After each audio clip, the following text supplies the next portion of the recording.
Oke, kenapa menurut aku awan ini cukup penting? Sebenarnya karena ini sih. Satu, aku ngerasa kayaknya materi-materi ini yang ini ya, awan ini ya.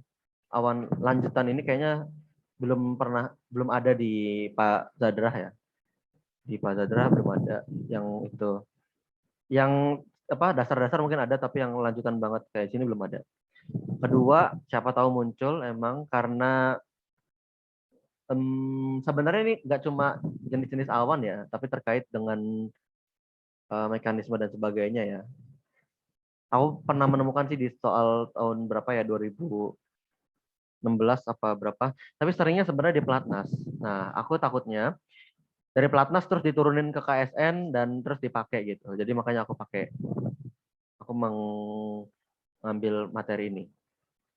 Oke, aku akan coba jelaskan semaksimal yang aku paham ya. Jadi teman-teman bisa Salma bisa banget bantu aku kalau misal ada yang keliru dan sebagainya ya, Salma atau Nada.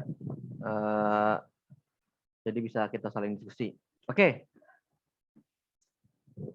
ini ya pokoknya pertama kali ditemukan dan sebagainya. Satu konsep dasar tentang bentuknya ya. Teman-teman udah ingat cirrus itu curly and wispy, stratus itu strata ya. Kalau cirrus itu dia kayak artinya kan siri itu kayak artinya bulu-bulu gitu ya. Um, Kalau curly kan sedikit bergelombang gitu ya. Tipis-tipis, bulu-bulu tipis. Cumulus dia piled up, jadi kayak berkembang ke atas gitu ya, tumbuh ke atas, bukan ke samping. Oke, ya ini nggak terlalu ini. Apa yang Awan sampaikan? Apa yang Awan ingin dari Awan kita bisa belajar apa gitu ya? Awan itu nggak cuma seling terus jadi aja gitu. Selalu aja pasti ada alasan kenapa bentuk dia kayak gitu, kenapa dia bisa kemudian hmm, berkembang seperti itu gitu-gitu ya. Jadi pasti ada alasannya. There's always a reason. A particular cloud shape and location depend on beberapa bentuk-bentuk awan dan lokasi awan bergantung pada atau bisa uh, dipengaruhi oleh gitu ya pergerakan dari udara, jumlah dari uap air, dan stabilitas. Flat clouds atau awan yang datar ya, artinya dia stable ininya udaranya.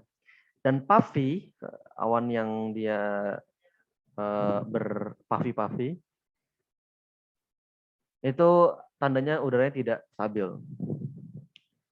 Kenapa bisa kayak gitu? Karena ya sebenarnya stabilitas udara ini kan sempat kita bahas ya. Ya seperti apa? Problem ya. Jadi intinya stabilitas udara ini adalah terkait dengan bagaimana kondisi suhu di dalam gitu ya, suhu di dalam awan, di dalam sistem dan suhu di luar sistem. Ketika suhu di dalam dan di luar itu tidak begitu terlampau jauh, maka dia akan cenderung stabil gitu ya. Tapi suhu di dalam dan di luar cenderung jauh, dia akan tidak stabil. Dan ini ditunjukkan dengan awan yang dia kayak puffy. Oke, cirrus itu awan tinggi. Ini masih sedikit ya terkait dengan ini ya. Kalau teman-teman menemukan awan seperti ini, kelihatan ya, tipis-tipis ya, teman-teman ya. Kalau misal udah kelihatan tipis-tipis kayak gini, udah jelas-jelas awan tinggi. Terus 100 awan yang paling rendah. Nah, kalau teman-teman pernah dengar tentang kabut, kabut itu juga awan aslinya. Adalah 100 clouds yang dia menyentuh permukaan ya. Teman-teman sudah tahu. Terus selanjutnya contoh 100 kelihatan banget kayak dia dekat gitu ya. Dekat terus juga bentukannya datar. Fog, terus cumulus, puffy like a popcorn, satu hal yang penting dari cumulus ini, dia adalah awan yang dia pertumbuhannya vertikal ya. Artinya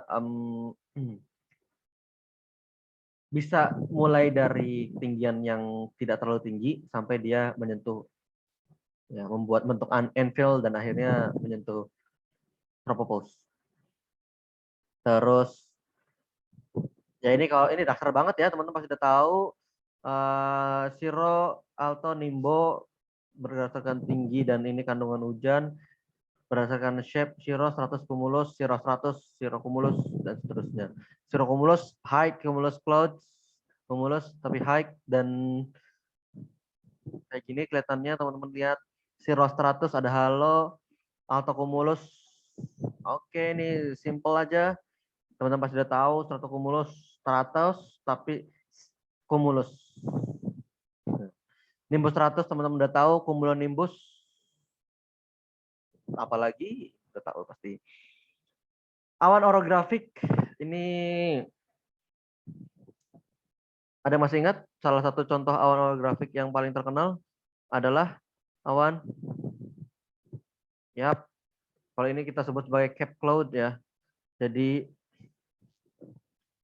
menudungi si ininya, si gunung ya. Seperti satu lagi yang kita sebut sebagai lenticular clouds.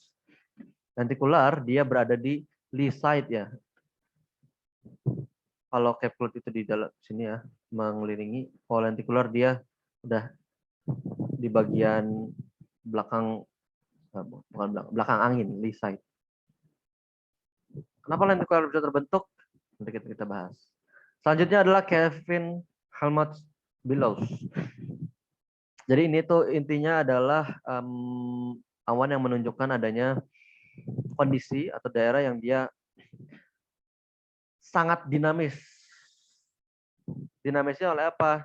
Dia strong density, dan dia perubahan kecepatannya sangat amat drastis. Dalam arti gini, intinya ada lapisan yang dia kecepatannya sangat tinggi di bagian atas ini. Jadi kayak bagian bawah standar, bagian atas ini tinggi gitu.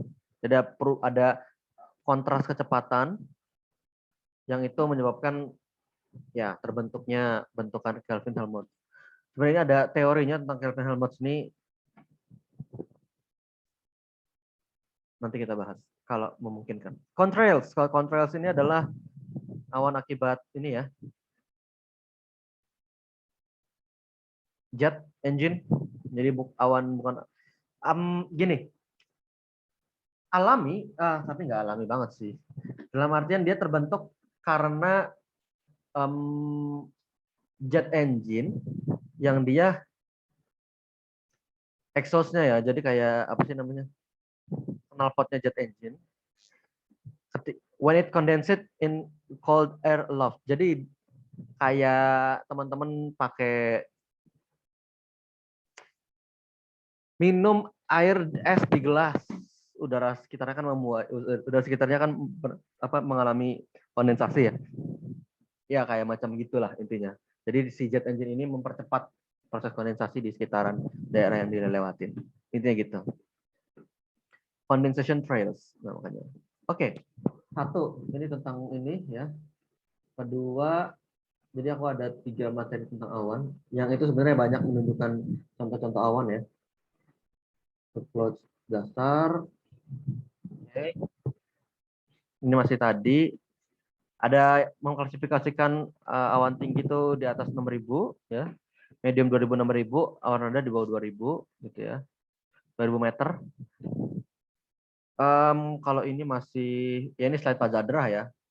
Teman-teman sudah tahu cumulus perkembangannya, Mamatus contoh, Pileus ini ada Virga, precipitation.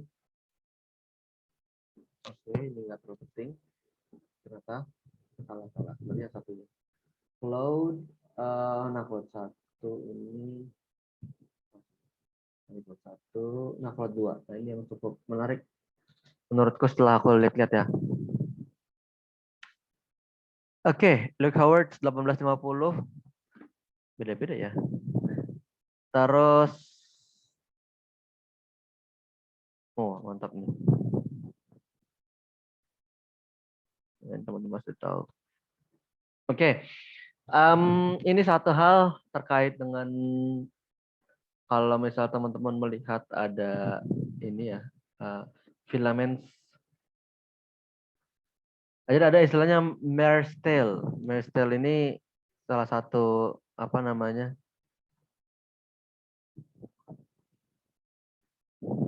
Apa istilahnya? Intinya awan tinggi, high clouds, yang dia ya terbentuk kemudian tertiup angin gitu ya, sehingga menyebabkan kalau misal anginnya dia udara sekitarnya tidak apa namanya, awalnya tidak banyak turbulensinya gitu ya. Jadi ini perkembangannya gini. Jadi awalnya kebentuk ini, terus ketiup ya, ketiup ke sana, terus dia meninggalkan ekor-ekornya ini, terus dianya ketiup ke sana, ekornya sisa di sini. Jadi dia menunjukkan dia tersusun atas kristal-kristal, fibrous, dan menunjukkan konsentrasi es kristal yang dia sangat kecil. Atau ini pentingnya apa ya? Oke. Yang penting adalah ini, jenis awan yang beberapa kali muncul di apa namanya itu?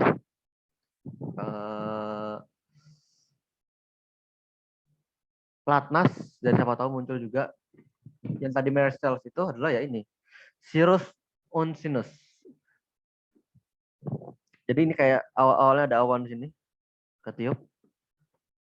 Awalnya awan sini, ketiup, menghasilkan filamen-filamen ini, awan penghasil ini pergi, sisa ininya filamennya. Merseyl.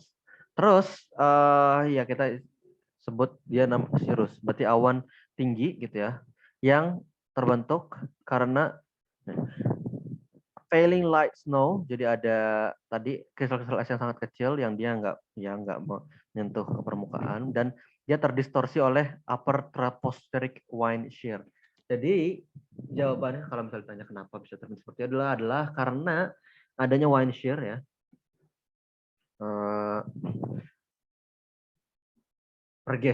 Gesekan angin wind shear di troposfer bagian atas.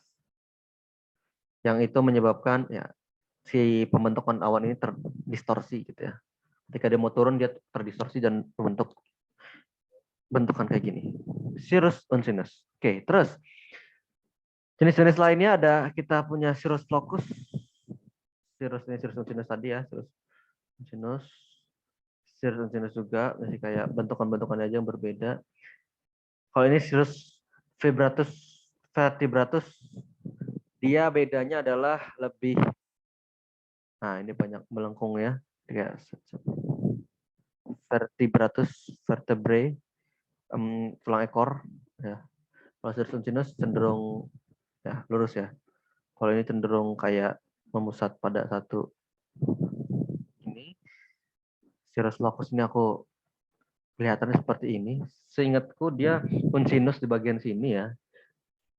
Tapi bagian sininya terdistorsi sama yang lain, tapi aku lupa. Tapi ini ada insu-insu juga sini. Oke, itu sementara. Salma pernah dengar nggak Cirrus flocus? Salm. Pernah dengar nggak? Nat, pernah dengar nggak Nat? Cirrus flocus Nat? Pernah. Apa tuh? Pernah dengar doang. Oh, pernah dengar doang. Oke. Oh, Salma belum pernah ya? Oke. Aku agak lupa nih Cirrus flocus. Seingatku tadi, jadi awalnya ada Oncinus ya. Maksudnya di ujungnya Oncinus, tapi ada sesuatu di belakang, tapi aku lupa. Sorry. Oke. Terus Spisatus ini masih Oncinus juga, tapi beda. Teman-teman bisa lihat ini kan kayak ya inilah. Ya ada bekas-bekas. Sini ada bekas. Ya. Tapi terus kayak kedorong gitu ya. Awalnya di sini kedorong terus membentuk kristal-kristal ini. Distorsi akibat upper troposphere. Spisatus, seingatku Spisatus itu mirip Oncinus, cuma dia tidak tidak sepanjang unsinus. Teman-teman bisa cari lagi ya, aku lupa. Spisatus tuh seingatku dia, ini kalau dari gambarnya juga ya, dia kayak tidak sepanjang unsinus, jadi kayak bagian bagian ini aja nih, setengah bagian ini. Tapi masih ada sisa sedikit gitu. Jadi kalau teman-teman lihat, tapi nggak sepanjang unsinus. Dan ya virga kan intinya dia ada tetes hujan, tetes air yang dia sudah harusnya jatuh gitu ya. Tapi menguap kembali karena satu adalah karena si udara sekitar gitu ya. Kedua karena kelembaban yang tadi kita sempat bahas. Oke. Lanjut Cirrostratus halo, oke, aman. Kalau perlu halo itu seperti apa nanti kita lihat di metodologi today. Cirrostratus kemudian Cirrocumulus, ini teman-teman tahu ya.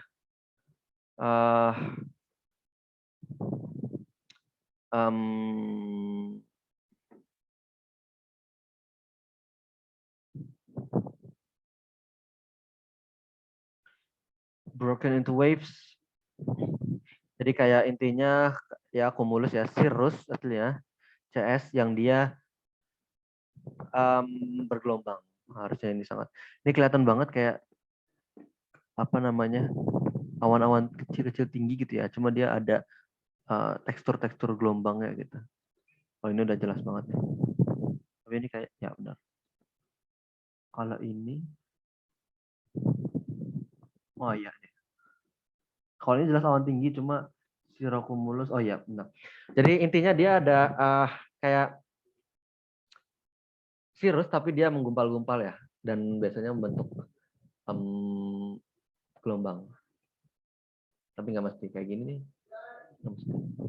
Terus middle clouds, altostratus, ini dia ununiform bentukannya dan dia diffuse.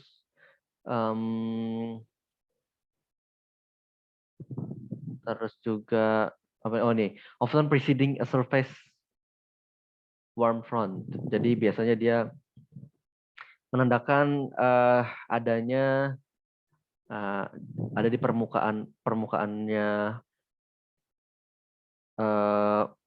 front hangat ya. Teman-teman kalau misal ingat lagi front hangat itu kan ada beberapa awan-awan ya. Biasanya altostratus menjadi salah satu penciri. Terus juga irresident altostratus. Kalau ini altostratus tapi dia mengalami difraksi sehingga berwarna-warni. Altocumulus membedakan dengan cirrocumulus adalah pertama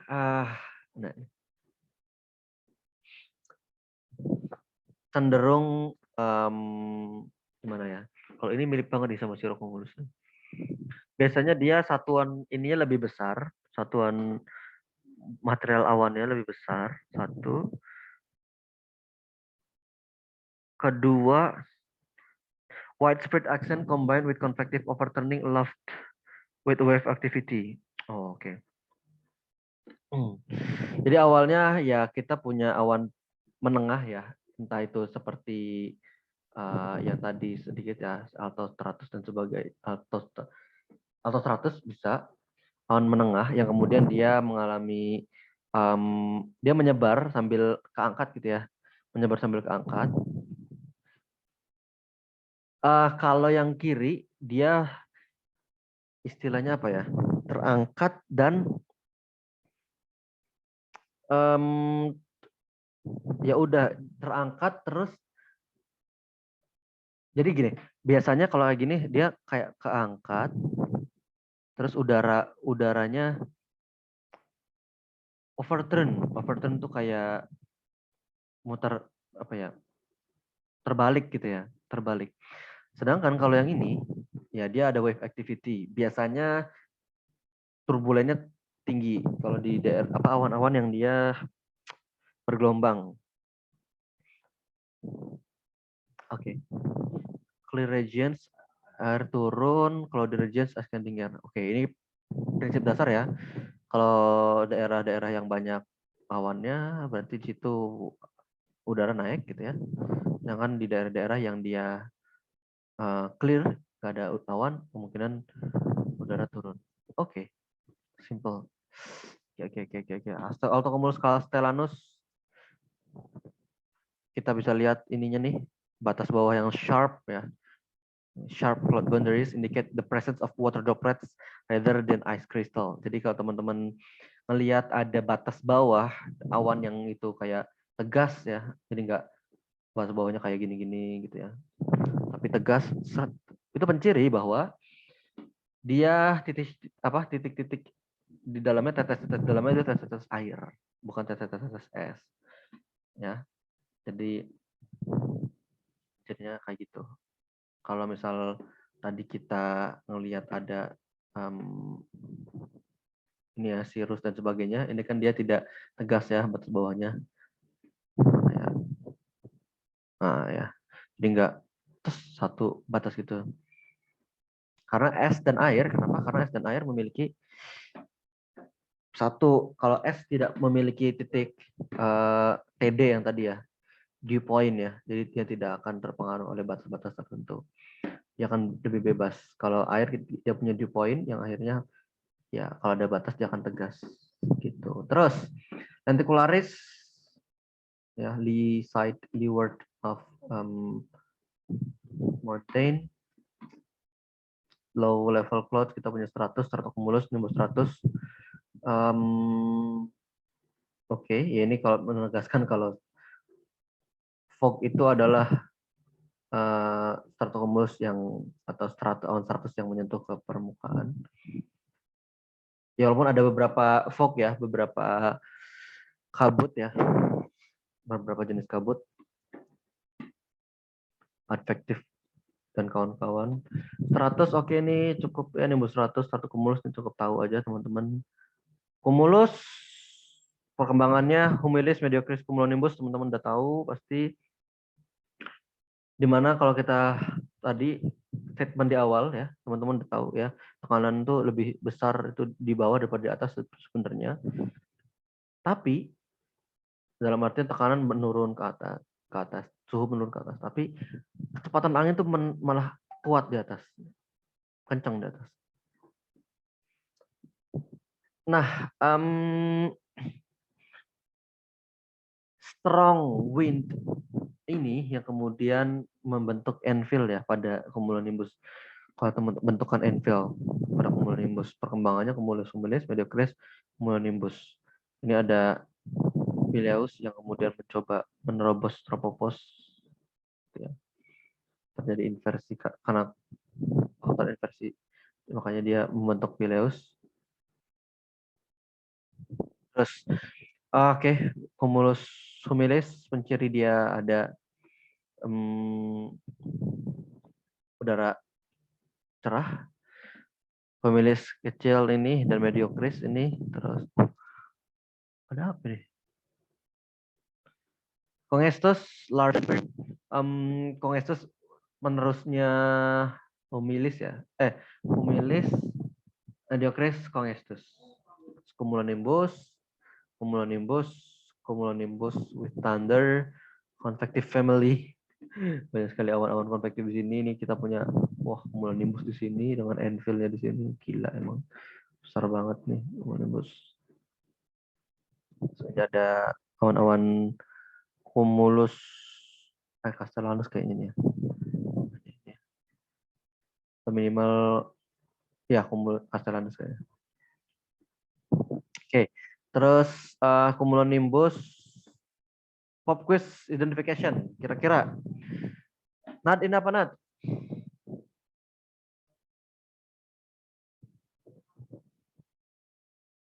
Lenticularis ya Nat? Ini masih lenticularis. Wait. Kalau ini kan mana lenticularisnya?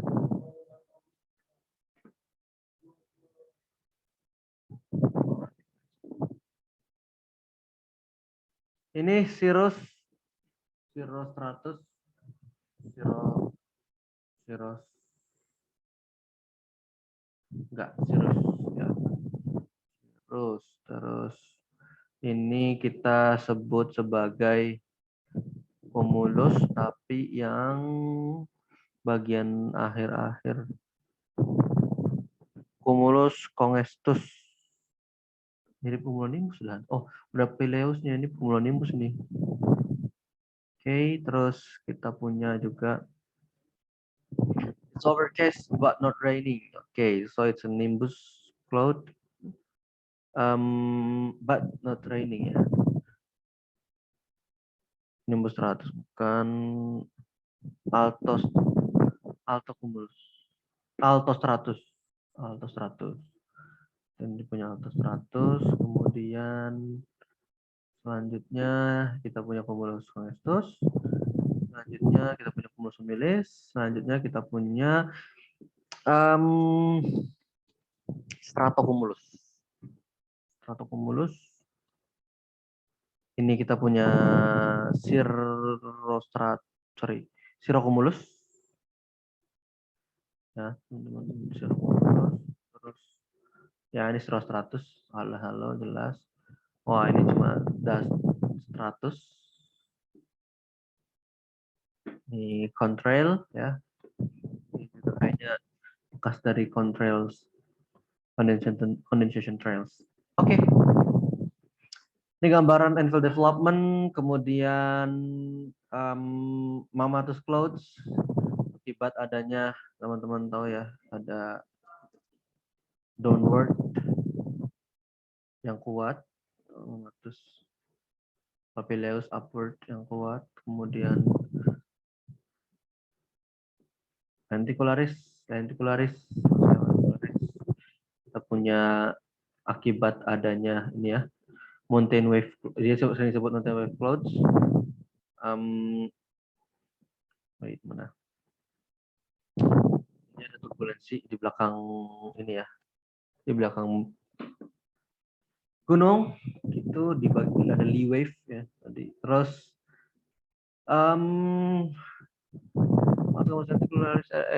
elsewhere unusual ya, ini cap rock ya, cap cloud. Terus ada satu lagi istilahnya phone wall cloud. Ini lucu nih.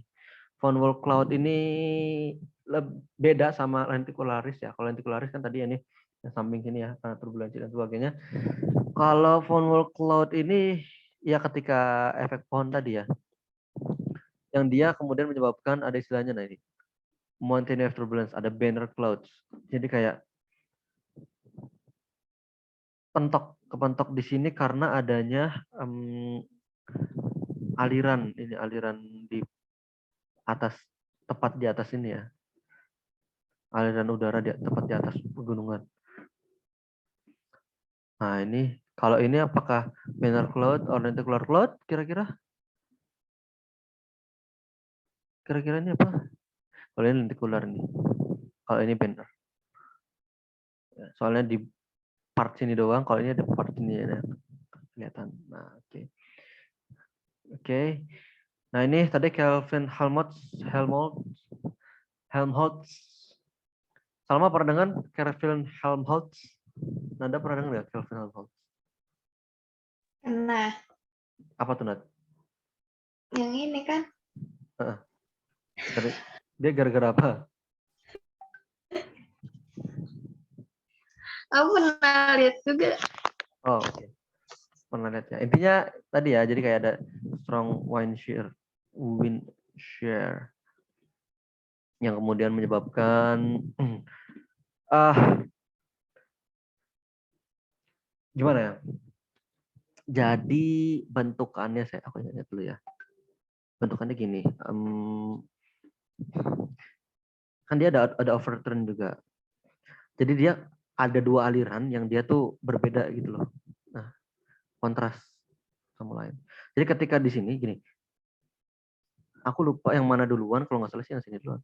Sini duluan, terus dia ketika kelewat sama sini, di kelas dia ke sini ya. Wind shear ya, ada perbedaan ini. Dia tuh kayak, nah ada turbulence di sini. Makanya ngebentuk kayak gini. Serot, bentuk ini. Serot.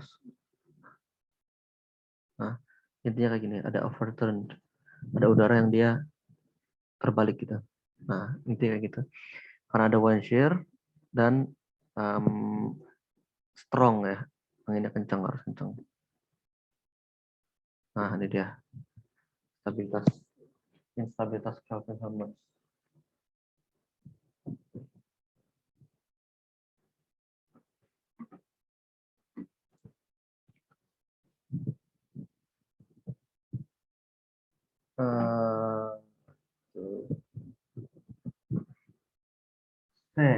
Terus breaking billows, navigation hazard. Ini aku,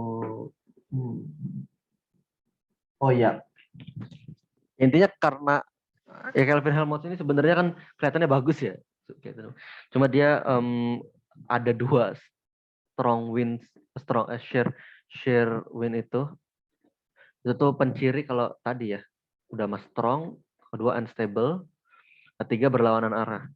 Yang itu kalau misal teman-teman ya pesawat ya, intinya salah satu ancaman lah di penerbangan. Itu karena dia sangat tidak stabil, intinya bisa menyebabkan turbulensi yang luar biasa, yang bisa sampai ngebalik gitu loh. Kayak tadi aja, jadi kayak ada muter sini, jadi kayak wak gitu pesawatnya, cukup berbahaya.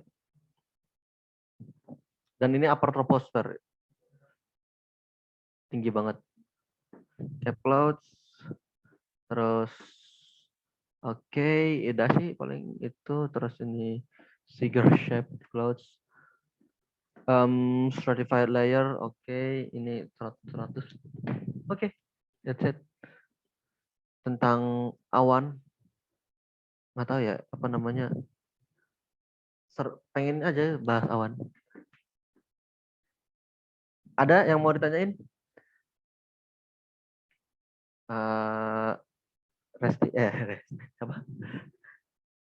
Nada sama Jais. Jais ada pertanyaan? Jais belum datang ya? Oh udah. Oh Ya, Jais.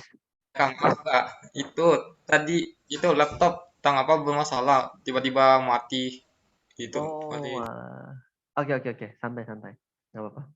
Saya kira aku ngecek aja, udah apa belum Jais? Udah. Ada pertanyaan? Salma, Nada,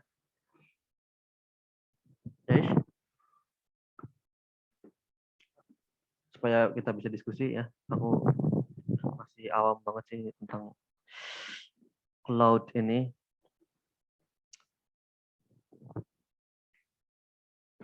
Kalau belum ada, mari kita bermain dengan cumulonimbus. Udah pernah ngitung ya? Nih, Jais, Salma, Nada, pernah ngitung belum? Sorry, belum tak share screen yang baru ya. Sorry.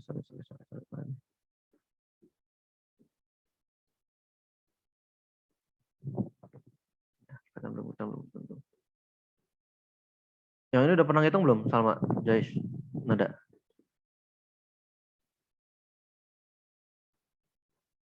Nah, ini dia. Pernah, Salma, Jais? Itu baru setengah. Baru setengah. Salma, Sekarang putus-putus, Jais. Sorry. masih putus dah, Kak? Udah lumayan. Baru setengah dan sekarang lagi. Sekarang lah sudah lah. Oke, maksudnya mau nyobain lagi gitu. Oke. Salma, Salma atau Nada pernah ngerjain belum?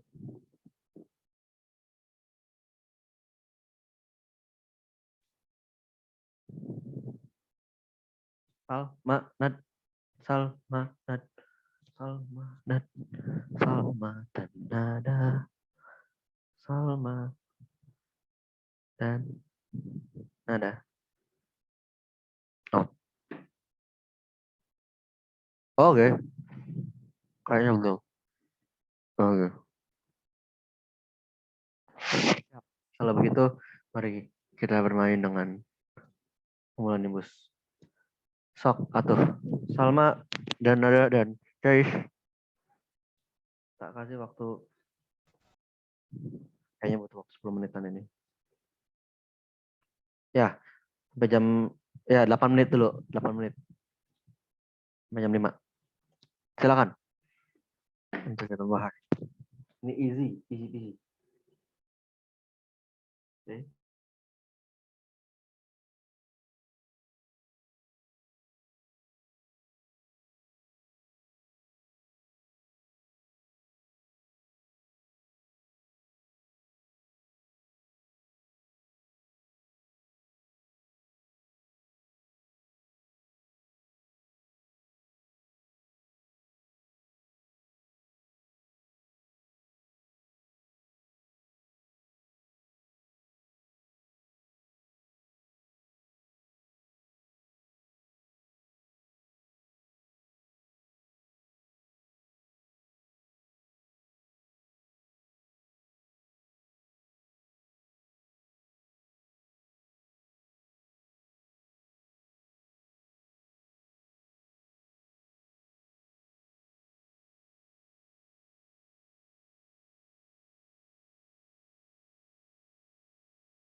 Oke. Nada udah dapat Nat? Nat, Nat, Nat, Nat, Nat, Nat, Nat, Nat, Nat.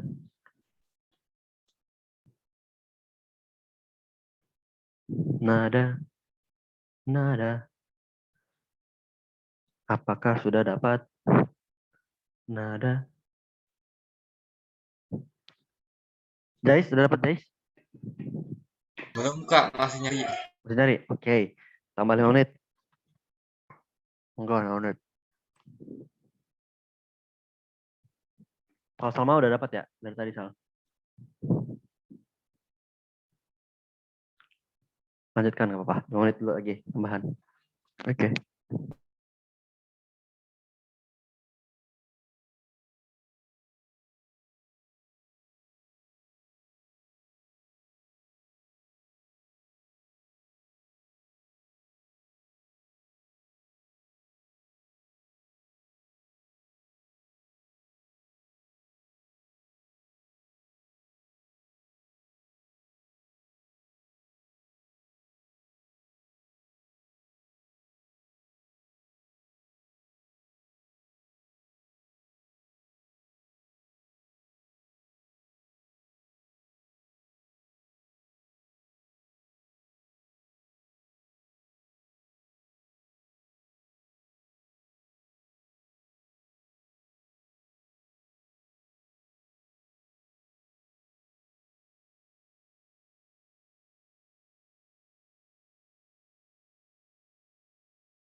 Oke, time's up. Salma, mic-nya masih rusak ya, Sal? Salem.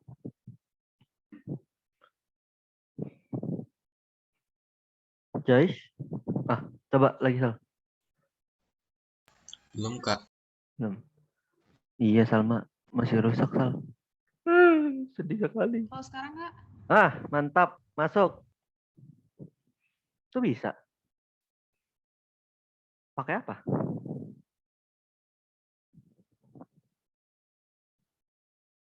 Oke. Salma, udah selesai kan? Jelaskan, Sal. Tapi agak kurang yakin nggak? Kenapa kurang yakin? Yakin kan? Nggak tahu aja, kurang yakin aja. Oke, gimana caranya tuh? Kalau dari Salma gimana? Pertama, Itu kan, iya. Nah itu kan diketahui kan nggak? Yang suhu muka lautnya kan 28. Iya.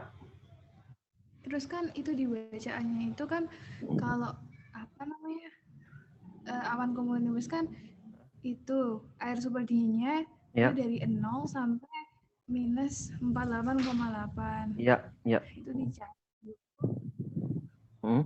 Berarti kita nyari dulu batas bawah awannya. Oke, batas bawahnya? Kan batas bawah awannya tinggi dasarnya kan 1,5. Ya. Nah, itu dicari apa derajatnya dulu pakai lapse rate adiabatik ring yang 10. Oke. Gitu.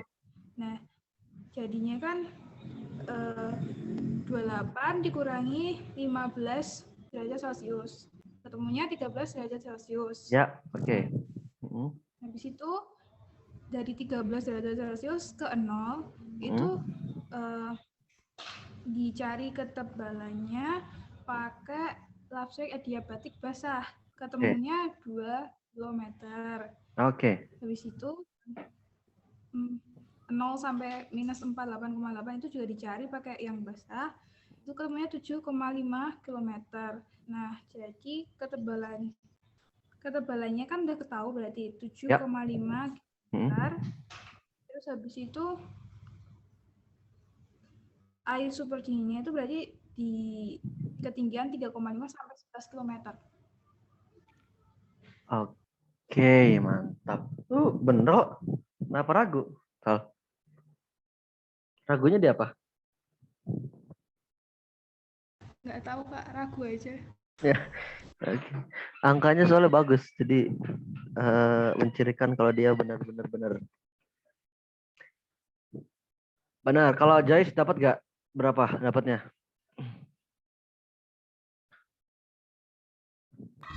Masih bingung di caranya, Kak. Masih bingung di caranya? Oke.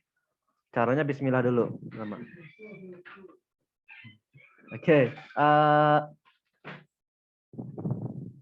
Nah, kalau masih bingung, jadi prinsipnya ini, Jais. Prinsipnya adalah simpelnya adalah adiabatik kering, adiabatik jenuh, adiabatik kering.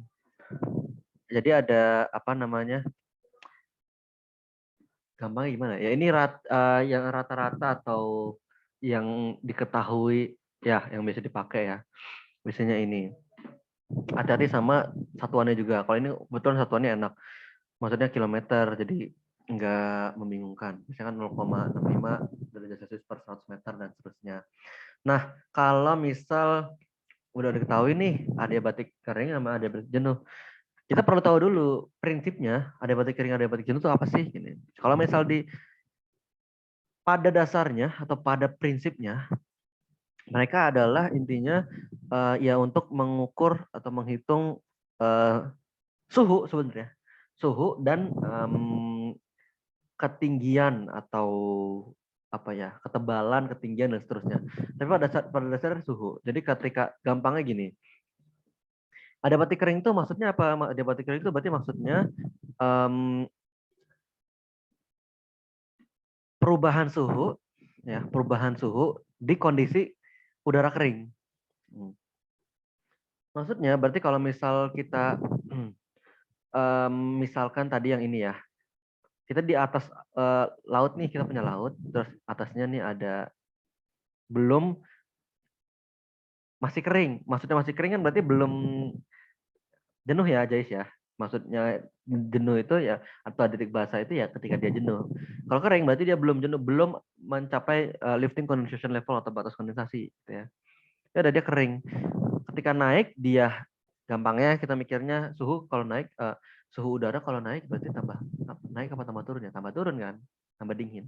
Ketika turun dia tambah naik apa tambah turun? Tambah naik karena dia di troposfer. Troposfer itu udara akan sumber panasnya adalah dari radiasi balik bumi ya kan, balik bumi. Jadi semakin dia jauh, semakin dia dingin, semakin dia dekat, semakin dia panas. Nah, dekat dengan permukaan jauh dengan permukaan. Nah, ya udah, ketika dia naik, dia suhunya akan minus 10 derajat Celcius per apa? Per kilometer. Kalian udah paham lah ya. Kalau dia turun nih masih ada batik kering, kalau dia turun ya plus 10 derajat Celcius per kilometer. Per kilometer naik, per kilometer turun maksudnya ya. Jadi bisa 1000 meter gitu. Kalau 500 meter berarti setengahnya ini kan. Kebayangkan ya teman-teman ya. Kalau 1 kilo segini berarti setengah kilo berarti 5 derajat. Setengah kilo berarti 0,65 dan seterusnya. Nah, kalau dia jenuh ya, jenuh itu berarti setelah melewati batas kondensasi atau batas bawah ya, kalau ini kan batas tinggi dasar gitu ya. Berarti dia pakai jenuh nih, ini udah jenuh semua nih. Ini udah jenuh semua. Tinggal jenuhnya kayak gimana? Apakah maksudnya ya udah kalau jenuh kan kita pakai yang ini 6,5. Siap dia naik, dia berkurang 6,5 derajat Celcius per kilometer. Siap dia turun dia nambah 6,5 derajat Celcius per kilometer di kondisi jenuh. Oh udah deh, kalau udah paham ini, ya udah kita tinggal ngitung. Pertama kan kita ditanya, ditanyanya kita berapa ketebalan dan posisi. Jadi tebelnya kalau dari gambar ini berarti oh tebelnya ini tebel ini, dan posisinya, posisi ini sama ini. Kalau tebel kan berarti berapa kilometer lah. Gitu ya. Kalau posisi berarti dia dari ketinggian berapa sampai ketinggian berapa gitu kan. Intinya gitu. Berarti kalau kita hitung pakai ini, oh kita tahu dapat data nih kalau dia tuh tebalannya berada di mulai inti apa namanya? Inti air super dingin ya. Butir air super dingin itu di 0 derajat Celcius sampai 48,8 derajat Celcius. Ingat di sini berarti kita bisa pakai deh. Berarti kita pertama kita punya suhu dasar kayak yang tadi ya. Buat ngitung tinggi dasar awan ya.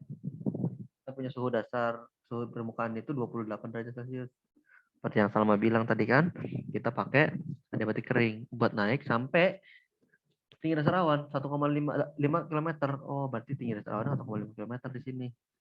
Ya. Oh, buat sampai 1,5 km. 1,5 km nih, kalau misal tadi dia 10 derajat Celcius per kilometer, berarti kalau 1,5 km dia akan turun 15 derajat Celcius. 28 kurang 15 berarti suhu di sini adalah 13 derajat Celcius. Suhu di sini. Apakah udah kebentuk butiran super dingin? Belum. Butiran super dingin terbentuk di 0 sampai 48, minus 48,8. Oh, berarti harus naik lagi.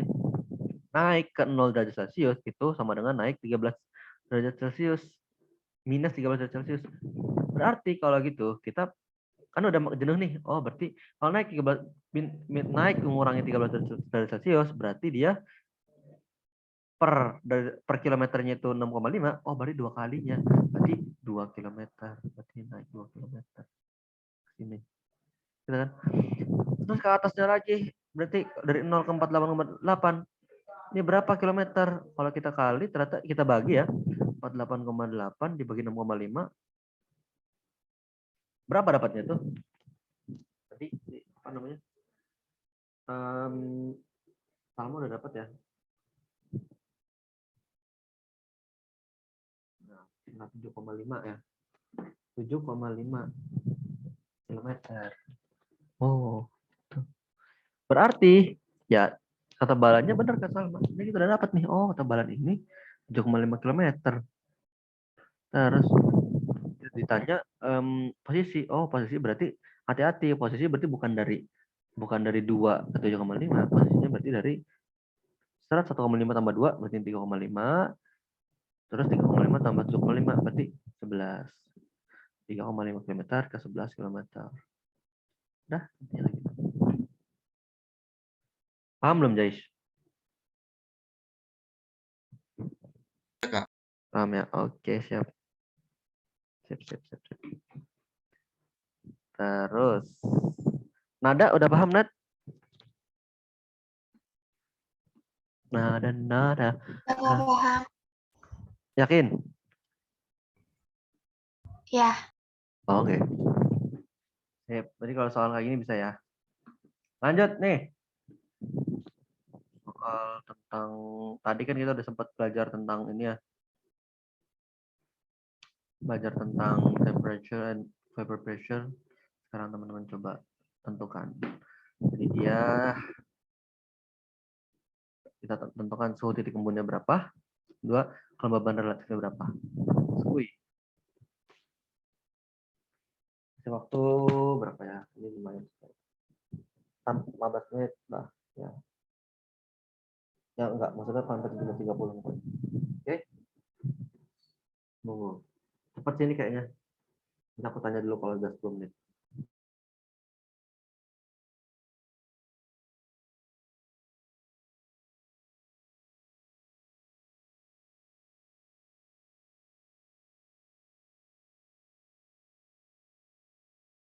Belum berubah ya?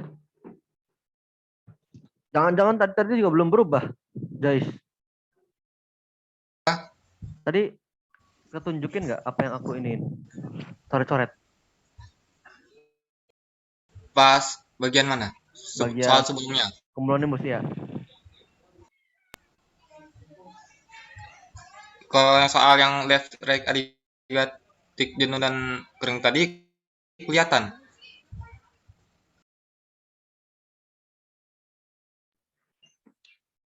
Kalau yang tadi pas bahas ini cumulonimbus kelihatan, guys.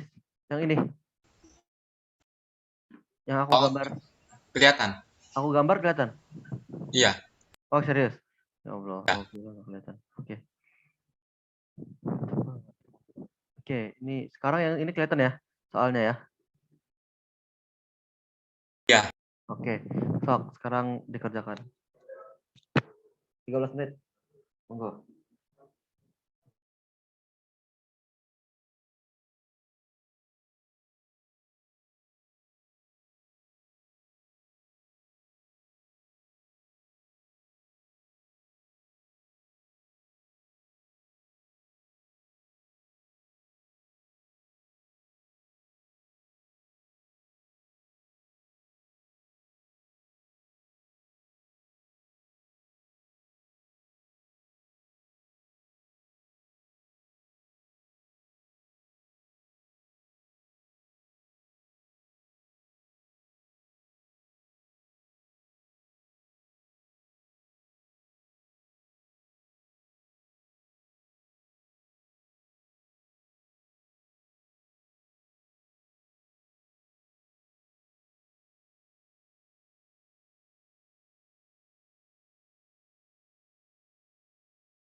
sorry.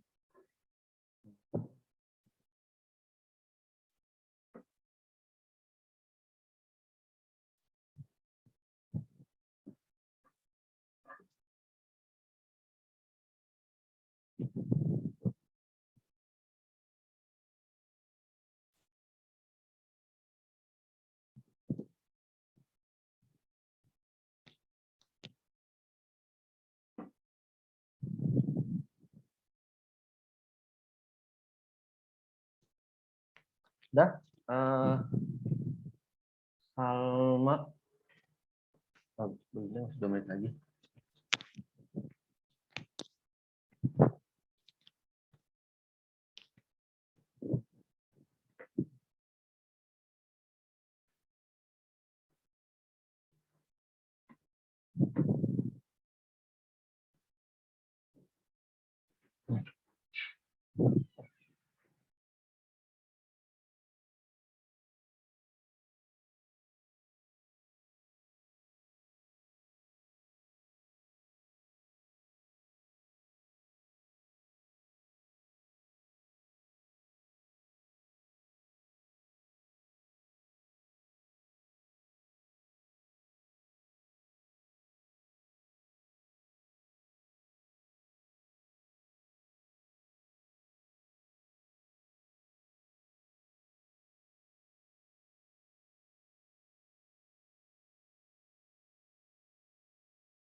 Cek, guys. Bisa dengar suaraku? Jai sudah selesai? Salma? Udah, Jai? Salma? Jai? Belum, Kak. Belum. Oh, oke. Salma udah?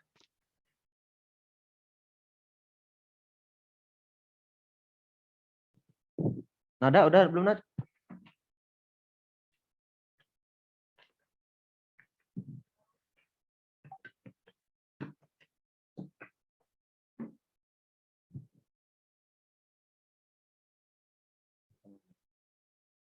Oke. Nada apakah sudah? Nada, nada, nada, nada, nada, nada, nada, nada, nada, nada. Nada udah belum, Nad? Belum nggak? Belumnya yang nomor berapa?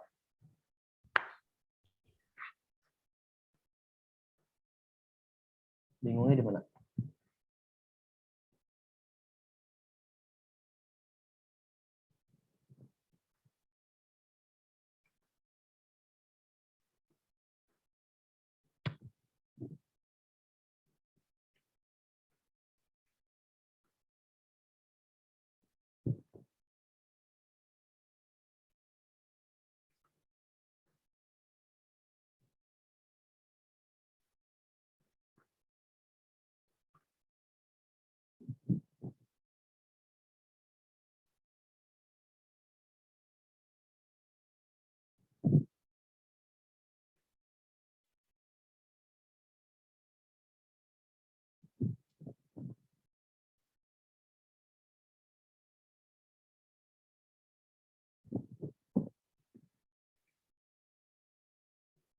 Oke.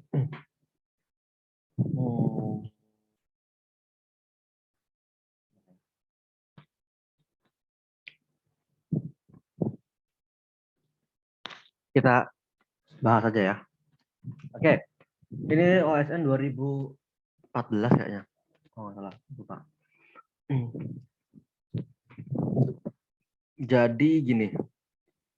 Satu hal tentang ini.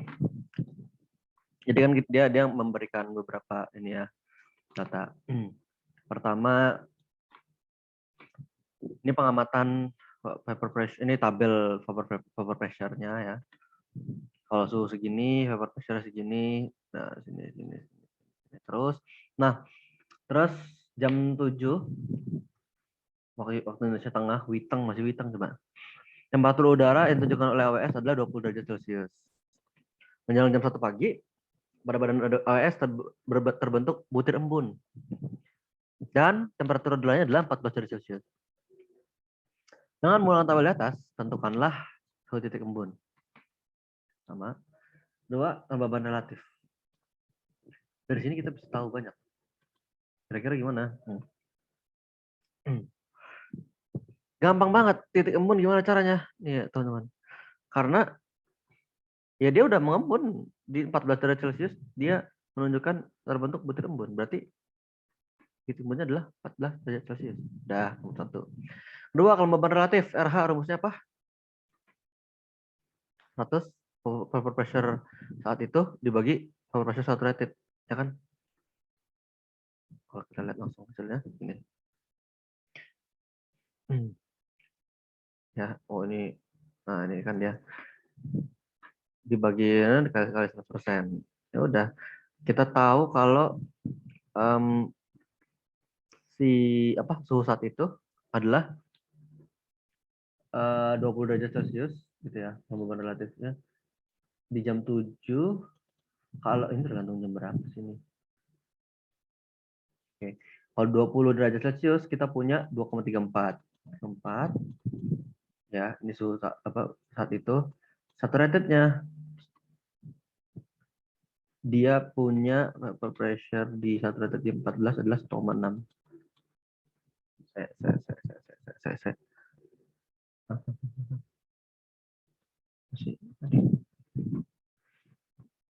Pada temperatur T, iya benar. Oleh karena itu,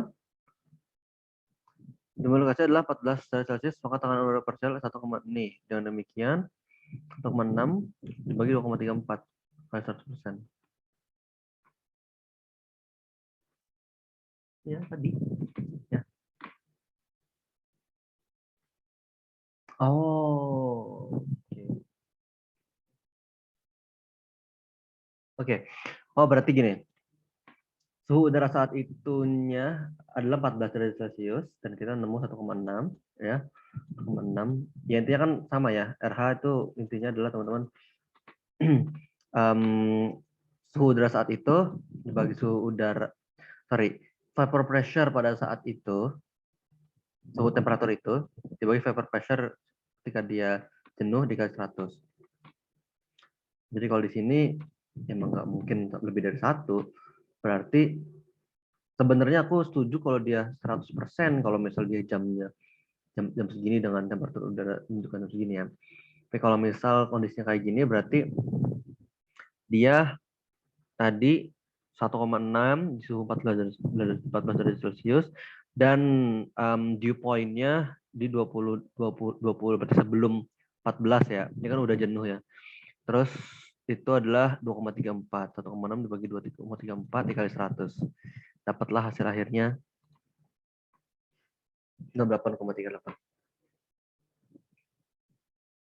Simpel ya sebenarnya.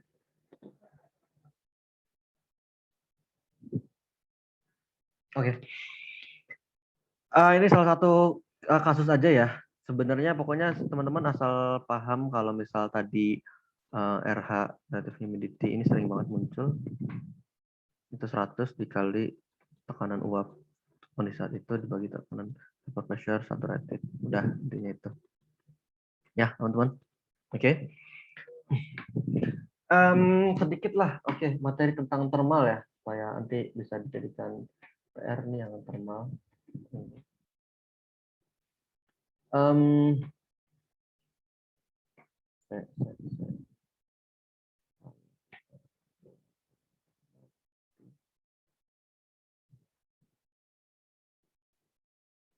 hmm.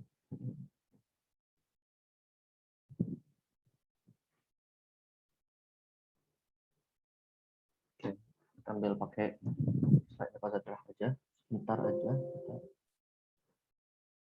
Oke.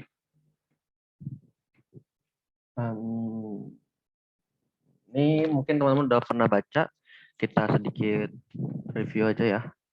Kita lihat dulu materinya nih. Udah kelihatan ya teman-teman ya. Nah ini.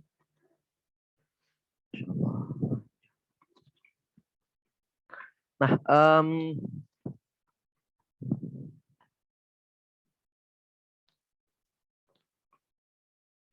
jadi tentang proses thermal dan kelembaban.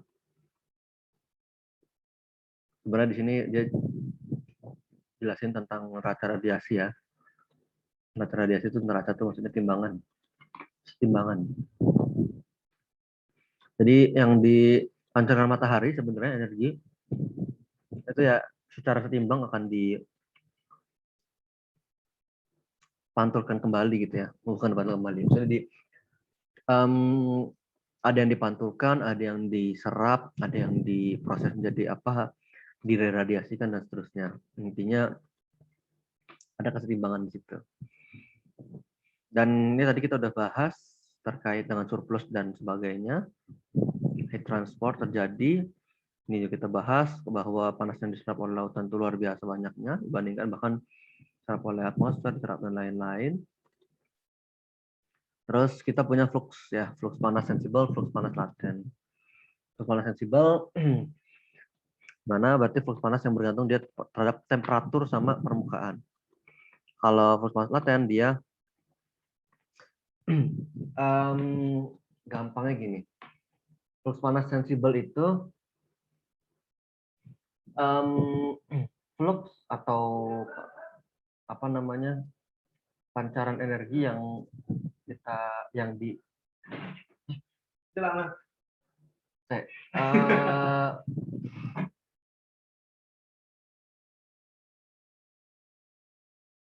guys.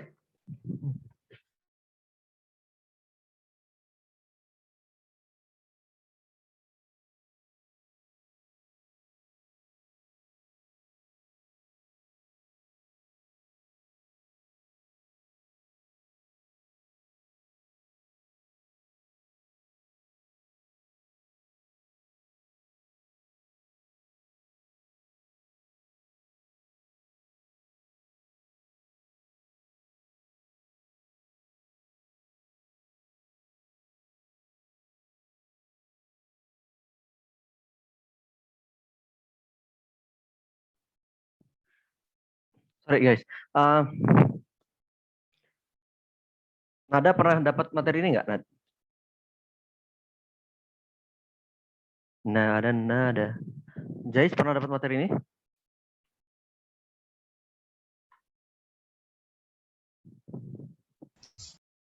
Kalau vlog astronomi di astronomi sih ya, tapi kalau ini sih Kalau dia metodologi belum. iya. Salma apakah pernah? Pernah Kak. Pernah. Oke. Oke, aku pengen nunjukin ini sebenarnya. Oke. Oke, jadi intinya gini sebenarnya ya, eh, kalau yang Salma tahu, flux panas laten itu apa, Sal?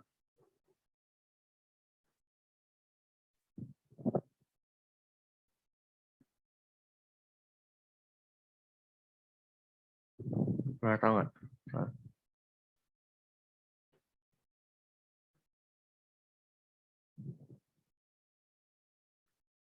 Oke, ya, jelas. Oke, kalau aku coba gambarin ininya, grafiknya gini teman-teman. Jadi kita punya grafik Y ini temperature ya, temperature dan X, X ini adalah panas ya, atau kita bisa bilang kalor ya, kalor. Jadi untuk kita punya garis ini, set ya. Untuk merubah satu fase ya, satu fase ke fase yang lain ya, kayak kayak merubah apa ya, padat ke cair atau cair ke gas ya, gitu-gitu. Itu kan dibutuhkan kalor ya, teman-teman. Oh, udah agak lupa. Oke. Dibutuhkan kalor. Jadi kalau ya semakin meningkat, sebenarnya kan kalau garisnya kita tahu semakin meningkat kalor, suhu semakin meningkat ya. Semakin meningkat. Stored heat atau panas yang disimpan, panas yang diterima semakin meningkat, suhu semakin meningkat. Panas sensible nih, sensible. Itu kondisinya dia merubah penambahan kalor disertai atau perubahan suhu ya, perubahan fase disertai dengan perubahan suhu, perubahan fase gitu ya, kan perubahan fase disertai dengan perubahan suhu. Sedangkan flux laten ya, panas laten, dia merubah fase tanpa disertai perubahan suhu. Nah ini panas laten. Tapi intinya gitu. Panas laten itu kan artinya adalah intinya panas yang dia diserap ya oleh suatu material, suatu benda gitu ya. Dalam proses kalau ini kita bilang thermodynamics lah ya, dinamika panas ya. Ketika prosesnya dengan suhu yang konstan. Jadi suhunya konstan tapi dia ada perubahan kalor. Keluar masuk Q. Q masuk Q keluar seterusnya. Tapi suhu konstan. Kalau sensible dia satu sistem gitu ya. Tadi grafiknya kayak gini. Perubahan fase disertai dengan perubahan suhu. Nah,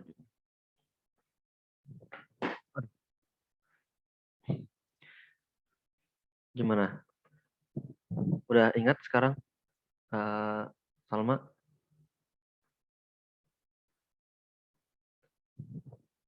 Pernah ingat kan? Oke, sedikit-sedikit lah ingat lah. Oke, terus kalau misal ya intinya ini kan karena kalau misal kita berhubungan sama air dia kaitannya sama perubahan fase ya, sering berubah dari cair ke gas, gitu ya, menguap terus kondensasi. Loh,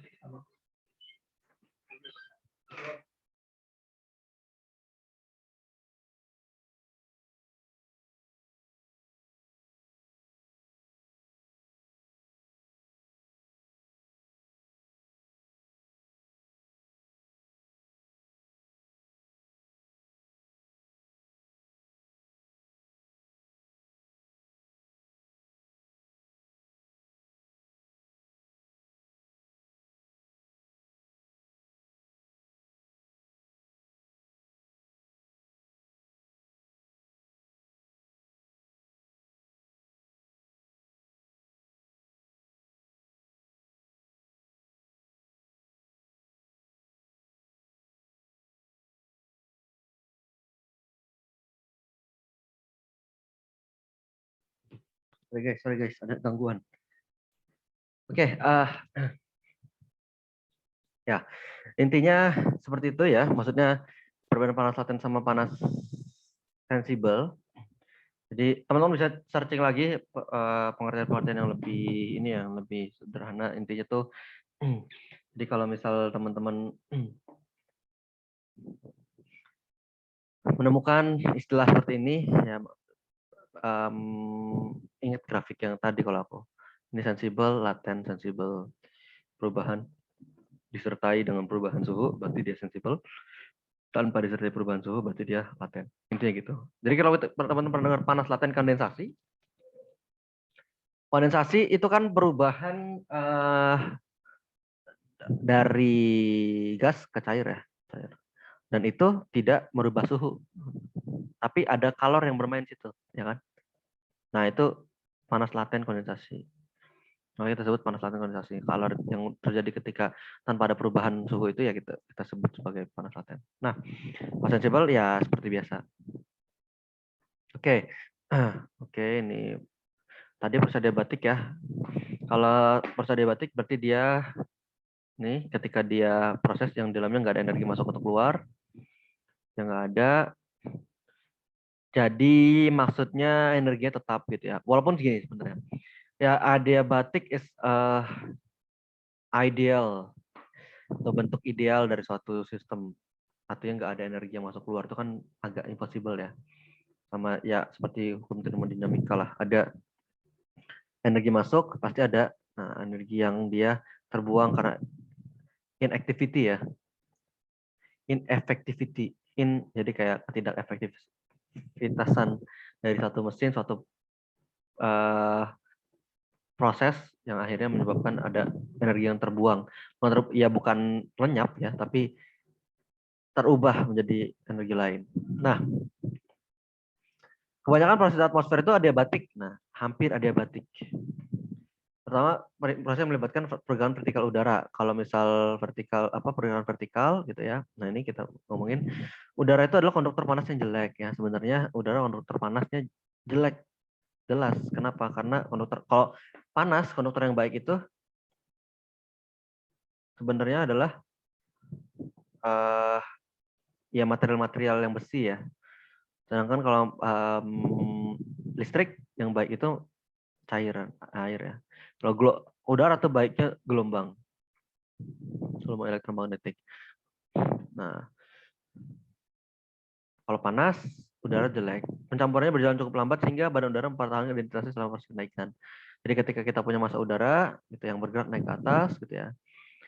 Terjadi ya proses-proses di sini tuh terjadi cukup lambat intinya. Makanya dia ada tetap gitu, kelihatan tetap.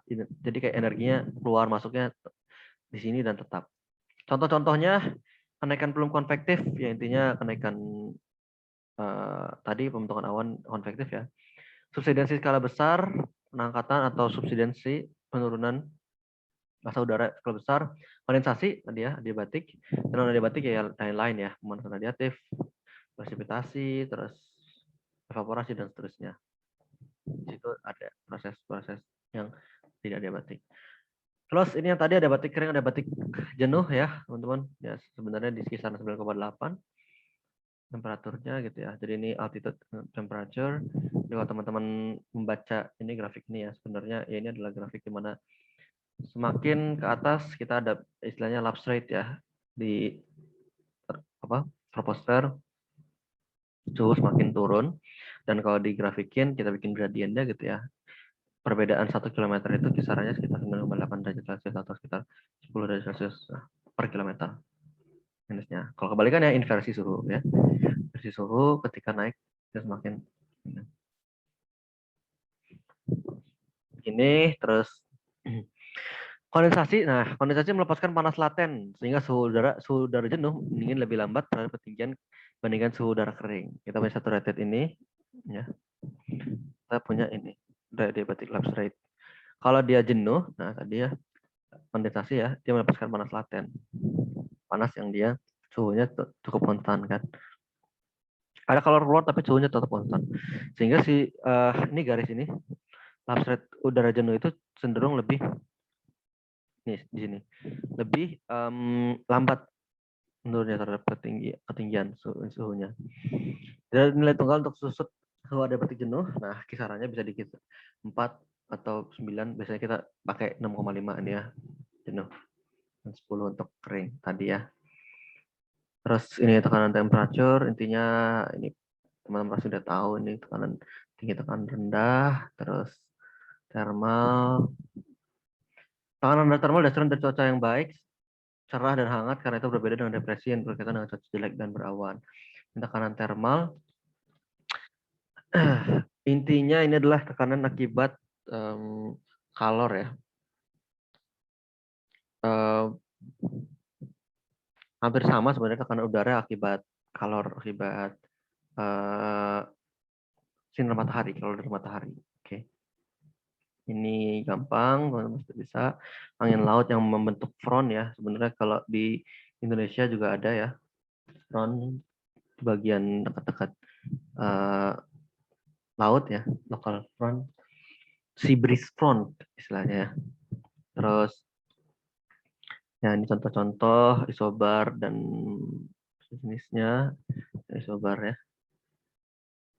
Terus ini angin termal, kalau teman-teman belum pernah dengar tentang angin termal, ini bakal nggak tahu sih bisa muncul bisa enggak ini. Tapi seringnya dibahas di pelatnas, siapa tahu muncul. Intinya dia adalah angin yang, nah ini ada wind shear. Nah, itu kita sempat bahas wind shear ya. Wind shear itu kan ini ada dua pergerakan angin yang berbeda ya, gradient vektor yang berbeda di ketinggian. Nah di ketinggian atau ya di ketinggian yang berbeda atau pada lapisan isobar yang berbeda gitu ya. Nah,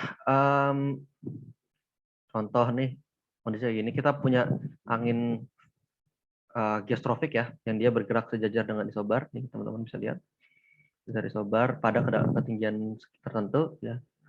Terus geostrofik, terus teman-teman punya di lapisan atasnya yang dia lebih tinggi ya, daerah lebih tinggi.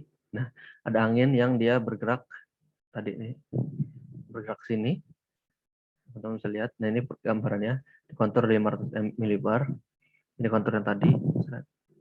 Ada angin yang gerak sana, geostropik untuk tekanan di isobar 1000, ini di 500 atau di bagian atas, lapisan atasnya, teman-teman bisa lihat.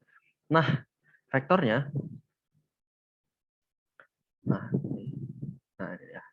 Vektor dari ini akan menyebabkan terbentuknya angin termal. Nih, V termal ini pada ketinggian yang lebih di antara ketinggian tadi 1000 sama 500. Ada angin ke sana, ada angin ke sana, dia bakal vektor ke sana. Angin termal. Oh. Ya. Sisanya ini ya kelembaban ya, teman-teman bisa lihat. Terus ini pernah keluar loh ini kandungan air di. Terus ya panas laten evaporasi. Itu laten vapor itu 2,5 juta. Terus evaporasi 1 gram air itu membutuhkan 2.500 joule, 1 gram air per 100 atau 1 cm kubik ya. Evaporasi buat jadi udara itu butuh sekitar segini 200 joule, dan buat mendinginkannya 1900, udaranya mendingin, udara sekitar mendingin 1900 Kelvin. 1,9 Kelvin untuk mendinginkan 1,9 Kelvin. Jadi kayak dampak dari pemanfaatan itu 2.500 joule itu tadi. Panas laten yang sama akan dilepaskan dan digunakan untuk memanaskan udara pada saat kondensasi seperti pada bentukan butir awan. Oke. Panas laten evaporasi 2,5 juta joule per kilogram. Oke. Kondensasi ini intinya ya, kondensasi teman-teman, jadi ada dua hal yang bisa menjadikan pendinginan. Mekanisme utamanya ada kehilangan panas permukaan sama pendinginan pengangkatan adiabatik. Kayak tadi ya, kalau misal adiabatik berarti yang kita pohon itu ya, pengangkatan adiabatik sehingga dia makin dingin, atau dia karena kontak dengan panas permukaan hilang. Terus udah non adiabatik ini simple aja. Suhu ini mix untuk mengetahui suhu mix ini yang epigram ya teman-teman, mirip sih epigram untuk menentukan nanti kita punya lab rate ada punya lifting condensation level dan seterusnya. Ini kita ini nanti kalau sempat kita bahas akan kita bahas. Oke. Ini udah tadi efek pohon mirip sama yang kita punya cumulonimbus. Oke. Aku pengennya yang soal ini teman-teman bisa kerjakan di rumah ya. Pernah, kayaknya mungkin teman-teman pernah lihat atau gimana. Sorry. Nah ini. Kelihatan ya teman-teman. Aduh, sorry. Belum di-share. Oke. Jadi, Salma, kelihatan ya. Ini, jadi intinya adalah ini proses evaporasi kemudian proses sanitasi. Suhu udah 20 derajat Celcius, kelembaban aktif 80% dan temperatur umum 10 derajat. Jika diketahui kandungan uap air jenuh pada suhu 20 dan 10 adalah masing-masing segini, panas laten spesifik kondensasinya segini, hitung besar panas laten dilepaskan satuan massa udara pada saat terjadi kondensasi. Nah, aku harapan teman-teman bisa kerjain yang ini. Moga bisa di screenshot atau di iniin, teman-teman. Aku screenshot deh, kirim ke grup.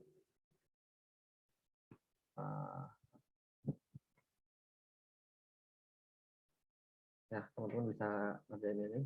Next, kalau di akhir kita, kalau misal, sorry.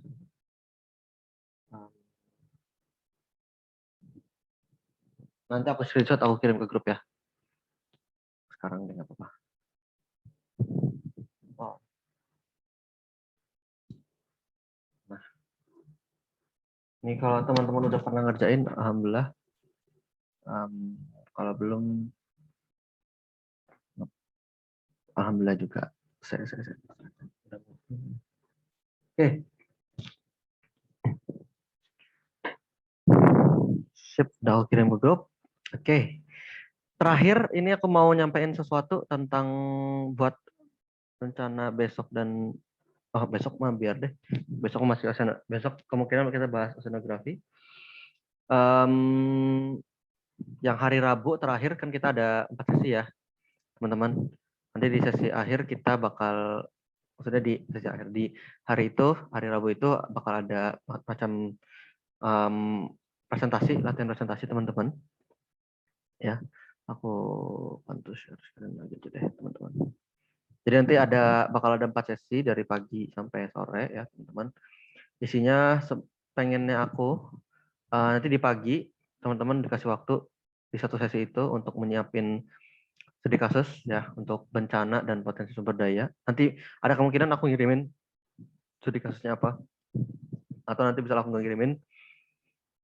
Berarti nanti teman-teman, nanti aku kirimin biar teman-teman nanti bisa milih gitu ya.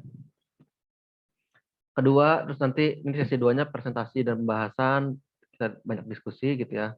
Kalau selesai di presentasi pembahasan ini, baru kita lanjut di sesi 3-nya bahas yang belum ya, teman-teman gimana, atau ada pertanyaan. Sesi 4 kita ya evaluasi dan sebagainya.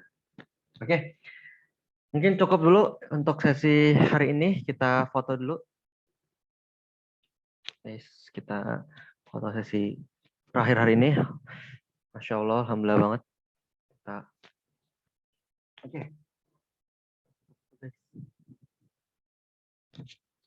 Salman ada, Jais.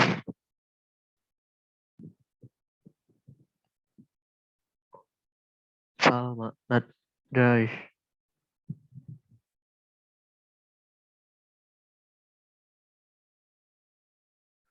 Nah, cakep. Nah, gantengnya kelihatan.